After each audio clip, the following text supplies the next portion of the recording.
The room was thick with tension before a single word was spoken. Cameras lined the back wall, reporters leaned forward with pens ready, and the air buzzed with anticipation. It was supposed to be just another heated Senate hearing, but everyone sensed something extraordinary was about to happen. At the center of it all stood Elizabeth Warren, her sharp eyes locked on Senator John Kennedy, whose quiet confidence had a way of unsettling even the fiercest opponents. What no one expected was how quickly the situation would spiral up and how Kennedy's response would leave the nation stunned. The hearing had been called to debate financial accountability and corporate regulation, a subject Warren championed with fire. Kennedy, however, was no stranger to sharp exchanges and cutting wit. When he began questioning the witnesses in his signature plain-spoken style, Warren grew increasingly impatient. To her, his homespun metaphors and sharp-edged humor felt like mockery. Finally, her voice rang out,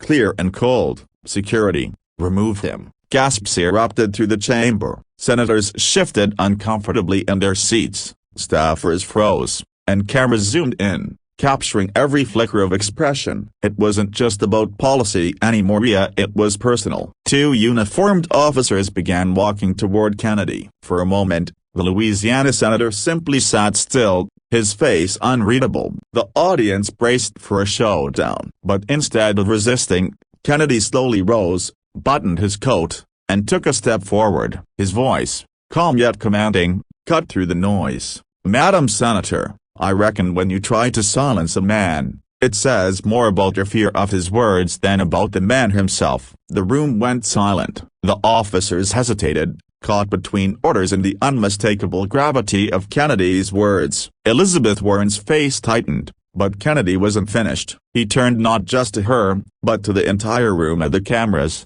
the reporters, and the American people watching at home were elected to serve, not to silence. Debate is messy, freedom is messy, but when one voice is forced out, every American loses a piece of their own. His words weren't delivered with anger, but with a heartfelt sincerity that made even his critics pause. One of the officers stepped back, the others shifted uncomfortably, glancing at Warren, then at Kennedy. And in that moment, something changed. The crowd of reporters began scribbling furiously, whispers filled the chamber, and the tide of the room shifted. Warren, realizing the optics of forcing out a fellow senator live on national television, reluctantly waved the officers back. But the damage had already been done, not to Kennedy, but to the idea that silencing someone could ever replace honest debate. Kennedy didn't gloat. He didn't smirk or throw a cheap jab. Instead, he lowered his voice and said, "I came here today to ask questions,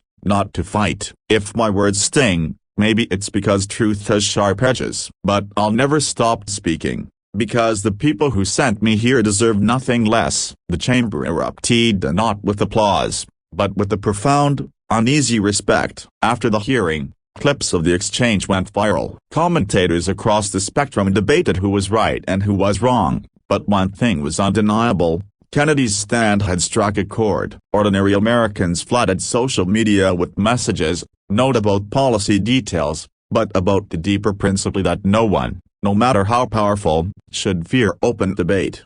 For Kennedy, it wasn't a victory over Warren. It wasn't about scoring political points or humiliating an opponent. It was about reminding everyone that democracy thrives not in comfort, but in discomfort, where voices clash, ideas collide, and truth emerges stronger than before. And as the headlines rolled out the next day, "Kennedy defies removal, debate sparks firestorm, silencing attempt backfire," as one thing became clear: the senator's calm defiance had become more than a moment. It was a message that in the heart of democracy, courage is not about shouting the loudest, but about standing firm when others try to silence you. That day left the nation with a lesson it would not soon forget: true strength is not in forcing others out, but in letting every voice be heard even when it shakes the walls of power.